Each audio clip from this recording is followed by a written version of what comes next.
Ready?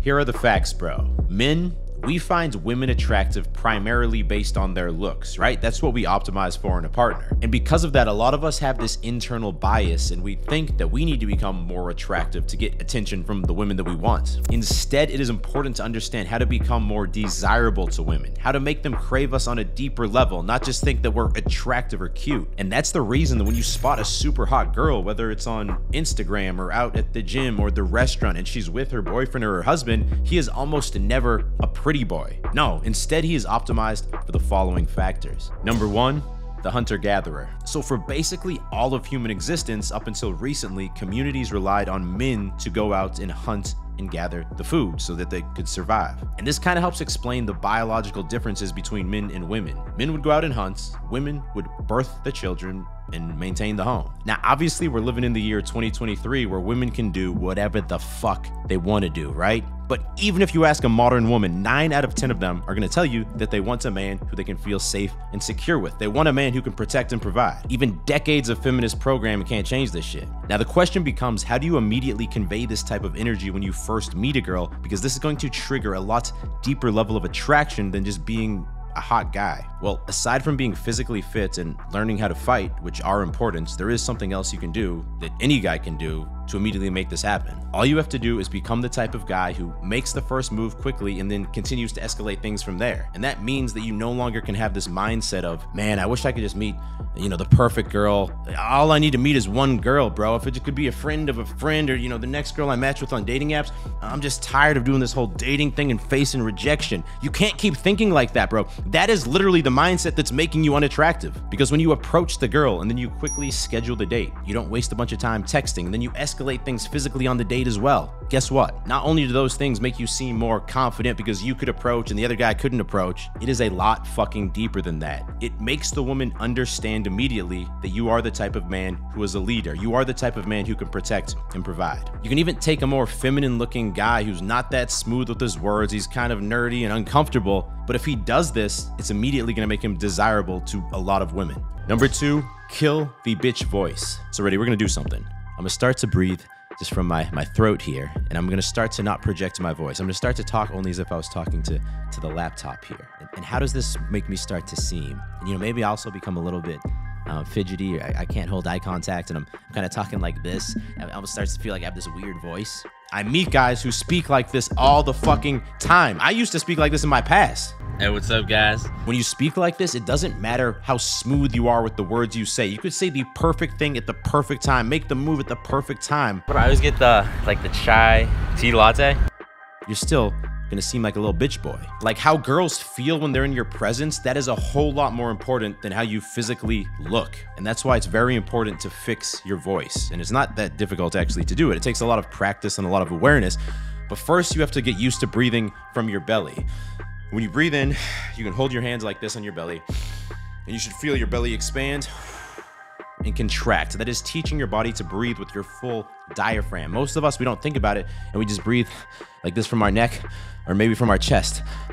An easy way you can practice this is to lie down flat on your back, put your hand on your belly, and then just feel your belly rise and fall as you breathe slowly and deeply. When you're activating that full diaphragm muscle, you're also going to start to speak from your belly. And beyond that, you also have to project your voice. So if I'm talking to someone who's standing right here, I'm going to talk as if I'm talking to someone who's standing, twice that distance away. Not like I'm screaming to the guy across the balcony. That'd be a bit odd. It's gonna take some time, it's gonna take some practice, but be aware about it. And also be aware when you're talking to other men, because you can feel the same energy. You're gonna start to realize, I have a high voice? You telling me I have a high voice? Damn, that guy's a bitch-ass voice.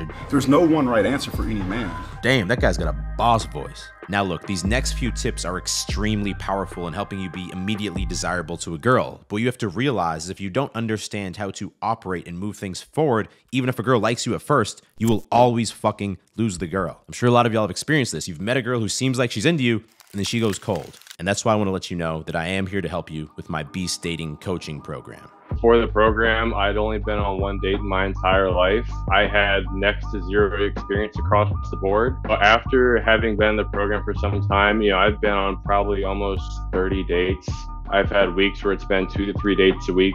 To be able to connect with women has actually deepen the quality of experience of my own life, and just is opening up more doors as I go along. Being a man in his early 30s, I ultimately wanted to get in a serious relationship with a high quality woman, which I currently am in right now. The program completely changed my life. I love this program. I owe so much to it. So look, hundreds and hundreds of guys just like this have gone through this program over the past few years. And essentially how it works is we're able to meet them where they're at and then work with them on a weekly basis through live coaching calls to help them overcome whatever blind spots they have, tell them exactly what they need to do until they have built the skill of being able to attract the type of women they want consistently in their life. Not like, oh, they just got lucky once. No, so they can do this shit on a repeat. That being said, if you want to learn more, see more testimonials, and apply now, you can go to beastcoaching.com or click that first link down in description. Number 3, stop pleasing her. So about 5 years ago back in Boston, when I was very active in the dating market, going on, 2, 3, 4 dates a week, I always had a rule for myself that I would always schedule the dates at a bar near my place. Because first of all, girls flake, it happens. That way I wouldn't have to waste time showing up somewhere and the girl doesn't show up. I could wait for the text message, and then when she tells me she's almost there, I walk over. Also, if things went well and the energy was right, I could invite her back to my place. But then I matched with this one girl on a dating app. Let's call her Stacy. And Stacy was super hot. I was super excited to meet up with her. And when I told her, hey, let's meet at this bar in Fenway, this is back in my Boston days. Fenway was a very central location. She said, I live in South Boston. That's a bit of a hike. Can we meet somewhere around here? And I decided to break my rule. I decided, you know what? She's super hot. It's not that big of a deal. I can still go there, run the date well. Maybe I can try and go back to her place or something. It could still work out. But as soon as I showed up, I could just feel that something was off. The energy was off. The frame was off because I'd already made this initial sacrifice that, Oh, okay, you don't want to do what I want to do? I'll just do what you want to do then. and the whole date, it just kind of felt like I was trying to prove myself to her. And after that, I never fucking did that shit again. I never met the girl halfway or went over to her place. No, it was always in my neighborhood. And look, it's not about being a hardo who's trying to push the girl around and bend her to your will. It is about setting a strong frame that, look, I'm the leader here. Because when you let girls lead a relationship, they will always lead you straight out the fucking door. Or if they don't lead you out the door, they're gonna lead you straight over into the friend zone over there. A strong sexual dynamic where the girl is craving you and desiring you, it never ever happens with a 50-50 relationship. And that's why you gotta ask yourself, why would you let a girl lead? If the girl said, hey, could we just meet halfway? why would you agree to that? It's because you are afraid that if you say no, you might lose the girl. I was afraid that if I said no to Stacy, then I might not get a date with her. And when you're operating from a place of fear, the frame's already lost. The battle's already lost. The girl's not gonna respect you and desire you like that. Look, girls do shit tests. Men, we need to do these mini investment tests to make sure the girl's buying into our frame. So when you're leading and making decisions up front, hey, the date's gonna be here, let's meet at this time, and she starts to say, hey, can we meet there, or can my friend come, or blah, blah, blah, other bullshit, you just say, hey, let's just stick with my plan. Number 4, no pretty boy shit. So when it comes to our haircut and our facial hair, there's some very clear and easy decisions we can make to portray this type of hunter-gatherer energy. So with your haircut, the easiest thing to do is to always get a fade from bald. If you want it to be a little more conservative, do a low fade. If you want it to be more aggressive, do a high fade. But there's just something about a fade that looks aggressive and masculine. And I know there's gonna be some guys out there, But I want to have long hair. I like my long hairstyle. There's guys out there who have long hair who get girls, bro. What about them? yeah, I know one guy. His name's Jason Momoa. He's got long, flowy hair, but he's also 6'6", a famous Hollywood actor. He's jacked, he's tattooed. And he's got a deep-ass voice. So if you got all those other things in line, then sure, go get that long haircut, bro. Otherwise, come on, cut the shit. Like, the longer hairstyles, by definition, are gonna look more feminine. And if it's about making yourself, look happy when you look in the mirror, cool. But if it's about being more effective, not just with women, but also with men, when you meet a guy who has a more aggressive look, you're also gonna respect him more, then just make the effective decision. Now, if you're balding, you got 2 options.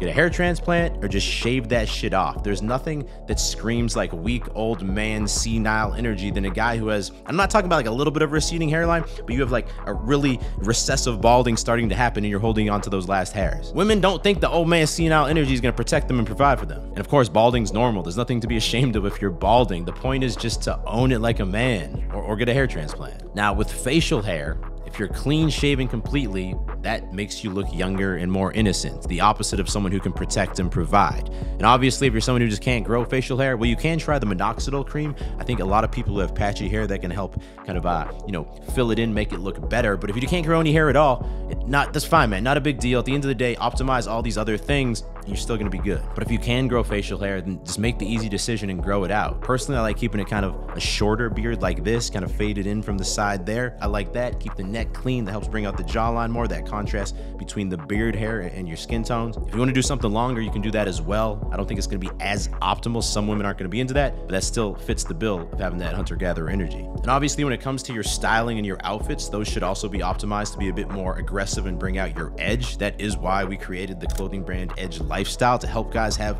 simple, well-fitting options for their entire wardrobe that bring out this type of energy. I'd recommend you pick up a pair of our best-selling joggers. These are just sick everyday pants, super comfortable and stretchy, and they also have that masculine look. Or a pair of our premium denim jeans. These are great for going out, for date night. They're not like most shitty jeans that cramp up your package. They got some stretch, they're comfortable. And we also got a whole bunch of different tops and jackets and shorts to help you bring your outfits together for every day, for going out, for the gym. If you want to check that out, you can use this coupon code to save 10%. Just go to edgelifestyle.com or click the second link down in the description. Number 5, do not be a follower. Look, when you're trying to portray this leadership energy, one thing you have to avoid is being like the tag along guy in the friend group who's always there, but he never really has any opinion on what movie you guys are gonna see or where you're going to eat dinner. He's always just down for whatever. He's go with the flow. And this has nothing to do with being shy and not being super talkative. I'm shy.